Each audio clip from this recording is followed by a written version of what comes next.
নমস্কাৰ বন্ধু বান্ধৱীসকল, আপোনালোকক মোৰ চেনেললৈ স্বাগতম জনাইছোঁ। মই আজি ভিডিঅ'টো 10টা 2024 লোকসভা ইলেকশ্যনৰ ওপৰত জেনেৰেল নলেজৰ বিষয়ে আলোচনা কৰিম আৰু মই আগৰ ভিডিঅ'টোত অলৰেডি 10টা জেনেৰেল নলেজৰ বিষয়ে আলোচনা কৰিছোঁ আৰু তাৰ লিংক এইটো ভিডিঅ'ৰ ডেছক্ৰিপশ্যনত দিয়া আছে। যদি চেনেলটো ছাবস্ক্ৰাইব কৰা নাই প্লিজ ছাবস্ক্ৰাইব কৰি দিব। বলক আৰম্ভ কৰোঁ। প্ৰথম প্ৰশ্নটো, what was the percentage of total voter in Lok Sabha election 2024? Lok Sabha ইলেকশ্যনত কিমান শতাংশ ভোটাৰে ভোটদান কৰিছে? এনচাৰটো হ'ব 66.33%। গতিকে তাৰ উপৰিও আপোনালোকে জনাটো দৰকাৰ কি ইয়াত মহিলাৰ শতাংশ কিমান আৰু মতাৰ শতাংশ কিমান। গতিকে মহিলা আৰু পুৰুষৰ শতাংশ কিমান ভোটদান কৰিছে এইটো আপোনালোকৰ কাৰণে ইম্পৰ্টেণ্ট।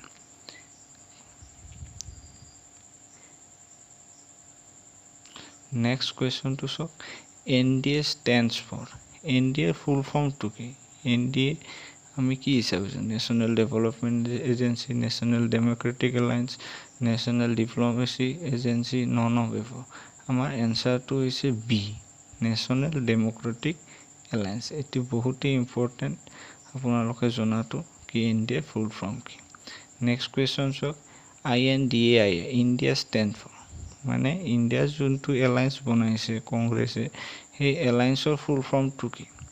গতিকে এটা আছে Indian national development integrated alliance, Indian national development inclusive alliance, Indian national democratic inclusive alliance, Indian national democratic integrated alliance. গতিকে আমাৰ এনচাৰটো হ'ব কোনটো? B, Indian national development inclusive alliance. গতিকে এইটো বহুত ইম্পৰ্টেণ্ট। নেক্সট চাওক, how many seats on India alliance in the Lok Sabha election 2024? India এলায়েন্সে কিমানটা চিট পাইছে? গতিকে ইয়াৰ এনচাৰটো হ'ব চি, 232টা, 232। গতিকে ইণ্ডিয়া এলায়েন্সে কিমান পাইছে? 232 আৰু 240 কোনে পাইছে? বিজেপি আৰু 99 অকল পাইছে কংগ্ৰেছে। গতিকে আপোনালোকৰ এটা কুৱেশ্যনত 3টা এনচাৰ আছে। কংগ্ৰেছে কিমান পাইছে, বিজেপি কিমান পাইছে আৰু ইণ্ডিয়া এলায়েন্সে কিমান পাইছে, এইটো জনাটো দৰকাৰ। নেক্সট কুৱেশ্যনটো চাওক, which constituency did Narendra Modi win? Narendra Modi কোনটো সমষ্টিৰ পৰা জয়যুক্ত হৈছে? এইটো হৈছে বনাৰসী, UPৰ বানাৰসী সমষ্টিৰ পৰা জয়যুক্ত হৈছে। কিমানটা ভোটত জয়যুক্ত বেছি পাই জিতিছে? 1.5 লাখ ভোট বেছি পাই জিতিছে। গতিকে আপুনি ৱাইনাডত কোনে আছিল, গান্ধীনগৰত কোনে ভোট খেলিছে, ৰায়বেৰীত কোনে ভোট খেলি জয়যুক্ত হৈছে এইটো জনাটো দৰকাৰ। নেক্সট কুৱেশ্যনটো হৈছে NDA how many Lok Sabha seats on in Assam? NDA কিমান চিট অসমত জিতিছে সেইটো জনাটো দৰকাৰ। আপোনালোকে চাওক এনচাৰ চি, 11টা চিট NDA অসমত জিতিছে অকল। আৰু কিমানটা চিট আছে অসমত? টোটেল 14টা। গতিকে NDA অসমত 11টা চিটেৰে জয়যুক্ত হৈছে। আৰু অসমত লোকসভা সমষ্টি কেইটা আছে, লোকসভা চিট কেইটা আছে? টোটেল 14টা আৰু জিতিছে 11টা।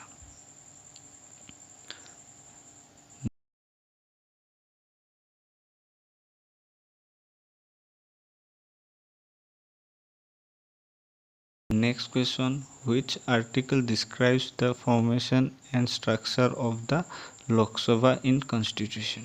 সংবিধানত আৰ্টিকল কিমান নম্বৰ আৰ্টিকলত লোকসভাৰ ফৰ্মেশ্যন আৰু ষ্ট্ৰাকচাৰ দিয়া আছে?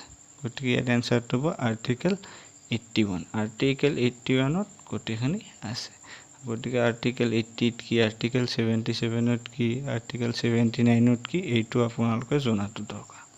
Next question, when was the election commission established? Election commission কেতিয়া স্থাপিত হৈছিল? এইটো হৈছে এনচাৰ চি, 1950 চনত। কিমান তাৰিখ আছিল? 25 জানুৱাৰী। 25 জানুৱাৰী 1950 চনত ইলেকশ্যন কমিশ্যন স্থাপিত হৈছিল। এইটো ইম্পৰ্টেণ্ট।